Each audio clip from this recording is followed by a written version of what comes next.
கடந்த வாரம் தென் அமெரிக்க நாடான வெனிசுலாவுக்குள் அதிரடியாக நுழைந்த அமெரிக்க சிறப்பு படை அந்நாட்டு அதிபர் நிக்கோலஸ் மதுரோ, அவரது மனைவி சிலியா புளோரஸ் ஆகியோரை நள்ளிரவில் கைது செய்தது.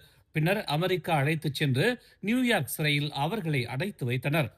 அமெரிக்காவுக்குள் போதைப் பொருட்களை கடத்துவதற்கு ஆதரவாக இருந்ததாக குற்றம் சாட்டப்பட்டு அமெரிக்கா இந்த நடவடிக்கையை மேற்கொண்டது. இதனை அடுத்து வெனிசுலாவின் துணை அதிபரான டெல்சி ரோட்ரிக்ஸ் முறைப்படி இடைக்கால அதிபராக பொறுப்பேற்றுள்ளார். இந்நிலையில் கொலம்பியா அதிபர் குஸ்டாவோ பெட்ரோ அமெரிக்க அதிபர் டிரம்புக்கு அறைகூவல் விடுத்துள்ளார்.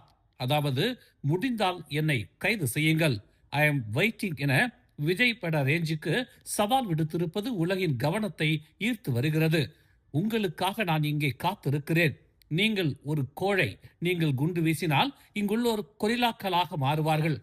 நான் மீண்டும் ஆயுதத்தை தொடமாட்டேன் என்று சபதம் செய்துள்ளேன். ஆனால் தாய் நாட்டுக்காக நான் மீண்டும் ஆயுதம் ஏந்துவேன் என்று கொலம்பியா அதிபர் குஸ்டாவோ பெட்ரோ அதிரடி காட்டியுள்ளார்.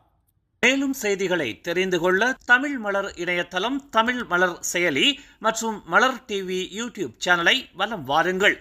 எங்களோடு இணைந்திருக்க மலர் டிவியை பதிவு செய்து கொள்ளுங்கள். உறவுகள் மகிழ்ந்திட விருப்பம் மற்றும் பகிர்வு சேவையை சொடுக்கிடுங்கள்.